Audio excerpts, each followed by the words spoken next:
अस्सलाम वालेकुम, welcome to PSX shows नमा। रिफाइनरी पॉलिसी की अपग्रेडेशन की खबर आ चुकी हुई है और पीएम की तरफ से अप्रूवल भी आ चुका है। उस बारे में मोइस पहले आप बताइएगा इस बारे में कि कोई हम मजीद रिफाइनरी सेक्टर के अंदर मजीद कोई कैपिटल गेन या कोई मजीद बेहतरी देख सकते हैं, या ऑलरेडी जो कैपिटल गेन हमने रिफाइनरी सेक्टर के अंदर बताया था वो मिल चुका है। थोड़ा सा रिफाइनरी सेक्टर को भी डिस्कस करेंगे और उसके बाद ओवरऑल मार्केट की परफॉर्मेंस की तरफ आएंगे जी।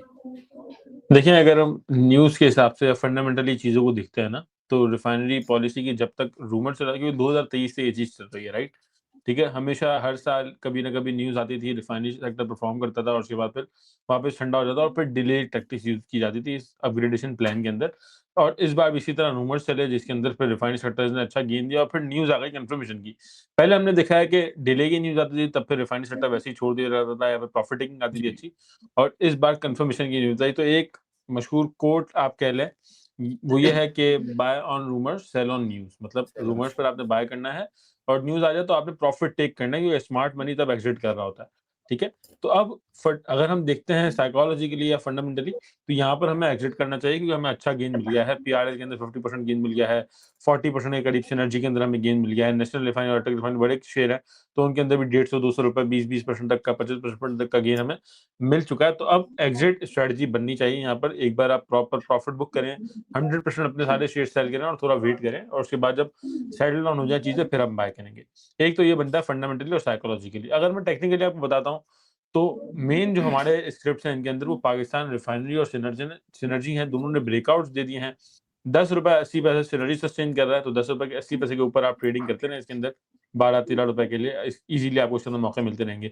इसके बाद पाकिस्तान रिफाइनरी का जो ब्रेकआउट लेवल है वो ₹54 का है, तो ₹54 तक का ठीक स्टॉप लॉस है। लगा के आप इसके अंदर ट्रेड करें और टारगेट से ₹70 का है। तो टेक्निकली अभी भी इनके अंदर जगह मौजूद है, क्योंकि प्रॉपर्ली ब्रेकआउट दिया है और पाकिस्तान रिफाइनरी का 5 साल पुराना रेट, 5 साल से ही पिछला रेट जो नया रेट आ चुका है पाकिस्तान रिफाइनरी का, इवन सिनर्जी भी नए रेट पर आ चुका है। तो इसके अंदर स्टिल ट्रेडिंग की जगह मौजूद लग रही है टेक्निकली, अगर हम बात करते हैं तो। और रिफाइनरी पॉलिसी अगर हम बात करें हम सिर्फ, तो वो सिर्फ अभी अप्रूव हुई है, उसके अंदर बहुत सारी चीज़ें अभी आना बाकी हैं। प्रॉपर ये इसका जो प्लान है, किस तरह अपग्रेड होगी, क्या होगा, तो वो भी देखना ज़रूरी है। उसके बाद फिर हम प्रॉपर डिसीजन मेकिंग करेंगे कि क्या रिफाइनरी से हमें एग्ज़िट करना चाहिए या स्टिल कैरी फॉरवर्ड करके काम करना चाहिए। बिल्कुल ठीक है। ऑफिस थोड़ा सा बताइएगा अभी तक जो खबर आई है रिफाइनरी पॉलिसी की सो फार, इसको अगर इन डेप्थ हम देखें तो क्या क्या चीजें हैं जो इन्वॉल्व हैं सो फार इस खबर के साथ जो अटैच हैं, थोड़ा सा बताइएगा। अच्छा, अभी तो 6 बिलियन की जो अपग्रेडेशन थी वो जी अप्रूव हुई है। और पहले प्रपोजल ये आ रहा था कि इनिशियली ये था कि जो, जैसे मुझे बताया ना कि 2023 से बातें चल रही थी, तो पहले जी प्रपोजल ये था कि जो डीम ड्यूटी प्रोटेक्शन है वो 7.5 से कम करके 5% पे कर देंगे। और उसका रीजन ये था कि वो मतलब पेनल्टी डालेंगे रिफाइनरीज पे। एंड द रीजन वाज कि गवर्नमेंट की तरफ से ये एक ऑब्जेक्टिव लिया गया है कि रिफाइनरी पॉलिसी को जो मटेरियलाइज करना था वो रिफाइनरीज की तरफ से लेट किया गया था। और रिफाइनरीज जो है अपना ऑब्जेक्टिव ये रखती हैं कि हमने एक formal agreement, formal signing ceremony का वेट कर रहे थे, हमने अप्रूवल दे दिया था 2024 में, जो अपडेट एग्रीमेंट था। तो उसके हवाले से ये चीजें चल रही थी। बट अब खबर आई है कि अब चीजें मटेरियलाइज हो रही हैं। अब यहाँ तक एक चीज तो नजर आ गई कि जिसके हमने देखा, रिफाइनरी में एक रैली भी नजर आई। तो हम ये देखते हैं कि जो रिफाइनरी पॉलिसी का प्रपोजल आगे लेके चलना था या उसका अप्रूवल था वो हो गया। देन बहुत सारे फ्रेमवर्क डिसाइड होंगे अपग्रेडेशन के लिए, पेमेंट्स हैं, मल्टीपल स्टेप्स होंगे उस, क्योंकि रिफाइनरी पॉलिसी, जो रिफाइनरीज हम देखते थे, रिफाइनरी फंसती भी सिर्फ इसी वजह से थी और चलती भी सिर्फ इसी वजह से थी कि रिफाइनरी पॉलिसी मटेरियलाइज हो रही है। जब ये खबर आती थी, क्योंकि बहुत ज्यादा लिंगर ऑन हो गई, तब हम देखते थे कि रिफाइनरीज में रैली बनती थी। अब हमने उसके बाद जैसे पीआरएल सिनर्जी हमने अटक अभी थोड़ा सा रुका हुआ नजर आया। But then again fundamentally company में कोई उस तरह का प्रॉब्लम नहीं है। एक बड़ी रिफाइनरी है, बड़ा शेयर प्राइस है। सिनर्जी बहुत बड़ी पाकिस्तान की बड़ी रिफाइनरी है। तो हमने छोटी रिफाइनरीज है उनको हमने चलते हुए देखा, क्योंकि अगेन वो ट्रेडिंग के लिए भी होती हैं। और फिर जैसे पीआरएल पीएसओ की सब्सिडरी है, उसमें भी एक मोमेंटम बन गया, काफी टाइम से फंसी हुई थी। और रिफाइनरी पॉलिसी जैसी ये खबर आई तो एक रैली उन्होंने पकड़ी। अब बहुत सारे लोग जिन्होंने नीचे से शेयर लिए हुए थे, कुछ तो वो प्रॉफिट टेकिंग करेंगे और कुछ वो उसको ट्रेल करेंगे कि वो बेचेंगे नहीं, एज लॉन्ग एज वहां से प्रॉफिट टेकिंग एक ज्यादा बड़े लेवल पर नहीं आती। अगर बड़े लेवल पर बहुत ज्यादा सेलिंग नहीं आती तो वो उसको ही ट्रेल करके चलेंगे अंटिल बाकी सारे जो फर्दर फ्रेमवर्क के स्टेप्स हैं वो क्लियर हो जाएंगे। बिल्कुल ठीक है। ऑफिस थोड़ा सा इस बारे में बताइएगा कि रिफाइनरी सेक्टर के अंदर हम देखते हैं कि अटक रिफाइनरी एक तरफ है, दूसरी तरफ अगर हम स्मॉल साइज में देखते हैं तो पीआरएल हमारे पास सिनर्जी है। पीआरएल ने भी अच्छा गेन दिया, तकरीबन 6.5% का, और सिनर्जी भी ₹3 बढ़ गया हमने देखा। तो ये हमारे पास अटक रिफाइनरी है। अटक रिफाइनरी के बारे में थोड़ा सा बताएं, जैसा आप ऑलरेडी बता रहे थे कि अगर ये 1000 से ऊपर भी चला जाता है, क्या ये फिर भी इन्वेस्टमेंट वाइज उतना अट्रैक्टिव होगा जितना ये अभी है? इस बारे में बताइएगा। देखिए, अटक, हम पूरे ग्रुप को भी अगर देखें ना, Attock is a good group, जी सॉलिड ग्रुप है। Attock Petroleum, Attock Refinery as a group solid है। पाकिस्तान रिफाइनरी पहले लॉस में था, एक छोटी कंपनी है, मतलब comparatively with the share price में बात कर रहा हूँ। जी अगर हम बुक वैल्यू देखते हैं अटक रिफाइनरी की, तो वो भी 1600 के करीब है, और अभी करंटली हम देखते हैं 1000 के करीब शेयर प्राइस चल रहा है। तो यस, अब रिफाइनरीज में जब हम इन्वेस्टमेंट की बात करते हैं ना, refineries are only for capital gain, क्योंकि कुछ पे आउट नहीं करती। तो जब हम कैपिटल गेन की बात करते हैं, तो जो अटक रिफाइनरी में आप पैसा लगा के बिल्कुल आप उसकी बुक वैल्यू पे जस्टिफाइड होगी, कंपनी के पास कैश भी है, उसके बाद कंपनी सॉलिड भी है, बट उसके उस टाइम के अगेंस्ट अगर हम दूसरी रिफाइनरी देखते हैं, तो पाकिस्तान रिफाइनरी ने जल्दी गेन दे दिया, क्योंकि छोटी कंपनी है तो बहुत ज्यादा वॉल्यूम बनता है, लोग ट्रेड करते हैं। तो उस वक्त जब खबरें आती हैं ना, जब हम कहते हैं ना buy on rumour sell on news, जैसे मुइज ने बात की, तो उस वक्त कोई फंडामेंटल वैल्यूज को ट्रैक नहीं कर रहा होता, कोई उसकी अर्निंग्स को नहीं देख रहा होता, कोई उसकी लॉस कब किया, प्रॉफिट कब किया, उसकी प्राइस टू अर्निंग मल्टीपल, क्योंकि एक मोमेंटम बनता है, उस सेंटिमेंट के अंदर कैश ऑन किया जाता है। तो रिफाइनरीज, यस, अगर आप कहते हैं अटक रिफाइनरी इन्वेस्टमेंट के लिए, आप थोड़े अच्छे कैपिटल गेन के लिए, आपको बिल्कुल अटक रिफाइनरी में कैपिटल गेन की जगह नजर आती है, and so would be for Pakistan Refinery as well, क्योंकि अब रिफाइनरीज चल रही हैं, तो फिर 4 ही तो रिफाइनरीज हमारे पास। बिल्कुल। मुइस, हमने देखा जैसे आज रिफाइनरी को हम हटा भी दें तो उसके अलावा एंग्रो एच है, इन्वेस्टमेंट बैंक को हम देखते हैं, उसके अंदर भी हमें कुछ अच्छी मूवमेंट नजर आई है। और कौन से सेक्टर्स हैं हमारे पास जो हमें बेहतर थोड़े से नजर आ रहे हैं आने वाले हफ्ते के लिए, आज भी जिन्होंने बेहतर परफॉर्म किया अपार्ट फ्रॉम रिफाइनरी? देखें, कल मैं बता रहा था आपको कि पिछले हफ्ते जब मार्केट 6000-7000 पॉइंट जी के करीब माइनस हुई थी, तो उसके बाद सेम डे हमने वीडियो का अंदर आके कहा था कि नेक्स्ट डे मार्केट पॉजिटिव लगती है। उसके अंदर ये फैक्टर मैंने नहीं बोला था कि ऑयल गिरेगा तो पॉजिटिव जाएगी, जी ऐसा कुछ भी नहीं था। मैंने कहा था कि मार्केट पॉजिटिव लगती है, क्योंकि जब market with in a day अच्छी खासी गिर जाती है ना, तो उसके बाद एक दिन बनता है मार्केट को रेस्ट करने का, सेटल होने का। तो एग्जैक्टली आज का दिन भी ऐसा ही था, सेटलिंग पीरियड था। जैसे कल मार्केट तकरीबन 7500 पॉइंट बढ़ गई, तो ऑब्वियसली एक दिन रुकेगी। हालांकि ऑयल गिरा हुआ था, मार्केट को पॉजिटिव जाना चाहिए था, लेकिन मार्केट ने रेस्ट किया, सेटल डाउन हुई, और अब कल से हम रैली अगेन मार्केट के अंदर हो सकता है कंटिन्यू देखें, अगर ऑयल नीचे ही रहता है हमारे पास। तो इस तरह की मार्केट थी। लेकिन वॉल्यूम्स की बात करते हैं तो वॉल्यूम्स आज की मार्केट के अंदर बहुत बेहतरीन आए हैं। KSP 100 इंडेक्स के अंदर 48 करोड़ शेयर्स का वॉल्यूम आया है, और तकरीबन 95 करोड़ शेयर का KSP और पूरी मार्केट के अंदर आया है। जो मेन परफॉर्मिंग सेक्टर था उसके अंदर सबसे टॉप पर तो रिफाइनरी ही था हमारे पास, उसके बाद इंश्योरेंस, टेक्सटाइल और कमर्शियल बैंक्स के आज कुछ पॉइंट्स माइनस थे। टॉप वॉल्यूम की तरफ जाते हैं तो उनके अंदर भी हमारे पास रिफाइनरी सेक्टर था। और एक और सेक्टर मैं आपको बता दूं जो कल भी अच्छा परफॉर्म कर रहा था, आज भी अच्छा परफॉर्म किया, वो है सीमेंट सेक्टर, जिसके अंदर मेरी top pick personally Maple Leaf, DG Khan और लकी सीमेंट है। इन 3 स्क्रिप्ट के अंदर आप अगर ट्रेडिंग करते हैं, इन्वेस्टमेंट करते हैं, तो मुझे लगता है कि नेक्स्ट रैली इनकी चल सकती है। और बैंकिंग सेक्टर तो हमेशा चला, तो बैंकिंग सेक्टर को भी आपने लाजमी नजर में रखना है। बिल्कुल। मोइस, हमने देखा आप ऑटो सेक्टर में आपने कुछ स्टॉक्स भी बताए थे, ऑटो सेक्टर भी थोड़ा बेहतर परफॉर्म किया, और जो स्टॉक्स आपने बताए थे गंदारा हो गया, गंदारा निसान, इस बारे में भी बताइएगा, और पाक इलेक्ट्रॉन जिसको हमने आज भी देखा उसने कुछ पॉइंट्स गेन भी किए। ये 3 स्टॉक्स जो हैं, क्या ये कॉल्स अभी तक ये स्टॉक्स इंटैक्ट हैं और इनको आप आगे किस तरह देख रहे हैं इस पूरे हफ्ते में?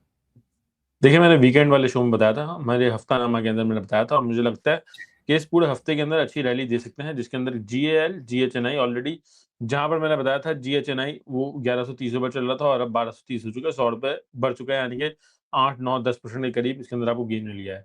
इसके अलावा 40 रुपए के करीब GHNI, GAL हमारे पास बढ़ चुका है, पाक इलेक्ट्रॉन 4 रुपए बढ़ चुका है, क्योंकि 40 से 41 चल रहा था जब मैंने कॉल दी थी, और आज 44, सवा 44 का हाई लगाया, और 43.50 के आसपास क्लोजिंग दी है।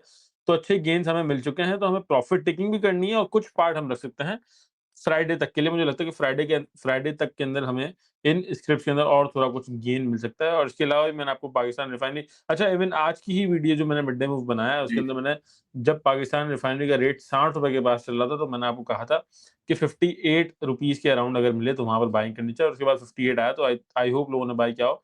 और सिनर्जी 11 रुपए 20 पैसे 30 पैसे चला था, मैंने कहा था 10.90 या 11 तक आए तो आपने बाइंग करनी है। उसने 10.80 का लो लगाया, और 11 रुपए के अराउंड क्लोजिंग आई है। तो जिन लोगों ने लिया है तो उन्हें कल अच्छा बेचने का मौका मिलेगा, और ऊपर लेवल पर तो वहां पर हमने प्रॉफिट टेक भी करना है। आज अच्छी बाइंग हो गई रिफाइनरी सेक्टर के अंदर। मैं अपनी ऑडियंस को ये भी, जितने भी हमारे देखने और सुनने वाले, मैं बताता चलूं कि ऐसे शोज जो हैं बहुत कम है ऑलरेडी मार्केट में, जिसमें आपको कॉल्स, उनके साथ ही स्ट्रेटेजीज, उनके साथ एनालिसिस, सारी चीजें हम आपको फ्री में प्रोवाइड करते हैं। और ये सारी वर्किंग इसलिए होती है ताकि आप लोग भी मार्केट में अच्छे तरीके से काम कर सकें और प्रॉफिट क्लोज कर सकें। और यही strategies analysis invest with Stockify group, जो कि डॉक्टर साहब की व्हाट्सएप कम्युनिटी है टीम स्टॉकिफाई की तरफ से, जिसके अंदर आपको टेक्निकल चार्ट्स के ऊपर प्राइस एक्शन शो की जा रही होती है, आपको स्ट्रेटेजीज प्रोवाइड की जाती है, एनालिसिस भी होता है। वो एक पूरी कम्युनिटी है बेसिकली, जहाँ पे डॉक्टर साहब और उनके जितने भी ग्रुप के मेंबर्स हैं वो सारे अपनी चार्ट शेयरिंग कर रहे होते हैं, मार्केट को डिस्कस कर रहे होते हैं। सारी चीजें आपको एक ही जगह पे मिलती हैं। आपने एक व्हाट्सएप करना होगा, 0336244466 और टीम आपको तमाम तफसीलात दे देगी। मुफीस, मैं थोड़ा सा ऑयल की तरफ आना चाहूंगा। जैसे मुइज ने मिड डे के अंदर भी बताया कि ऑयल 92 को टच करके उसके पास वापस अभी 81, 82, 80 की रेंज के अंदर चल रहा है। ऑफ कोर्स मार्केट जब 7000 पॉइंट्स गेन करती है उसके बाद छोटी मोटी करेक्शन तो जैसे मोइज ने बताया लेती है, लेकिन अभी आप ऑयल की प्रोजेक्शन आगे कहां पे देख रहे हैं as now if you speaking? देखिए, ऑयल ने 90s की रेंज को टच कर लिया, वापस नीचे आ गया, 80 से नीचे आएगा तो फिर एक उस रेंज में आ जाएगा जहां पे एक कहते हैं ना, एक कॉशियस अप्रोच रहनी चाहिए, पर उतना प्रॉब्लम नहीं होगा। और हम ये भी समझते हैं कि ये कितना ही लिंगर ऑन होगा, अब ये चीजें डाइल्यूट होंगी। और हमेशा मैंने बात की है, रिपीटेडली ये बात की है कि मार्केट फॉरवर्ड लुकिंग पे रीड कर रही होती है, तो कमोडिटीज भी फॉरवर्ड लुकिंग पे रीड कर रही हैं। तो अगर तो ऑयल प्राइसेस नीचे आ रही है, दैट मींस कि मार्केट एंटिसिपेट ये कर रही है कि फर्दर कोई एस्केलेशन नहीं है और चीजें एक पीस डील की तरफ या सीज फायर की तरफ जाएंगी, जिसका पाकिस्तान को बेनिफिट होगा। सो यस, 80 से नीचे ऑयल उसके बाद नॉर्मल हो जाएगा। डेफिनेटली हम ये एक्सपेक्ट नहीं करते कि फॉरेन 60s में आ जाएगा, क्योंकि पिछली बार हम देखा था बहुत जल्दी आया था 60 की रेंज में, तो फिर वो बढ़ भी वैसे ही आया था। तो स्लो आए, बट एक बार जैसे हम कहते हैं ना 90 तोड़ के ऊपर खड़ा हो जाएगा तो एक सॉलिड मोमेंटम में चला जाएगा।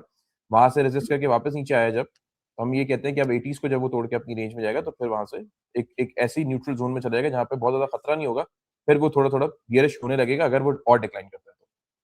कंसीडरिंग छोटी मोटी करेक्शन तो मार्केट में चलेगी, वैसे भी रोल और वीक है तो उसका एक इम्पैक्ट छोटी मोटी करेक्शन में फील होगी, लेकिन सेक्टर वाइज हम फिर भी आपको बताते रहेंगे किस सेक्टर में और किन स्टॉक्स के अंदर आप ज्यादा काम कर सकते हैं। भी देख रहे हैं हम कि स्टॉक मार्केट की लिक्विडिटी भी ओवर टाइम इंप्रूव करती जा रही है। अच्छे खासे आईपीओ हैं जो इस साल के अंदर आए हैं। अभी मजीद कुछ आईपीओ की खबर हमारे पास आ रही है। एक तो ओरियन एक आईपीओ है जो आने वाला है, इसके बारे में थोड़ा सा बताइएगा कि what is this company about. Symmetry की सब्सिडियरी है आई बिलीव, राइट, जी। जो टेक्नोलॉजी कंपनी, राइट।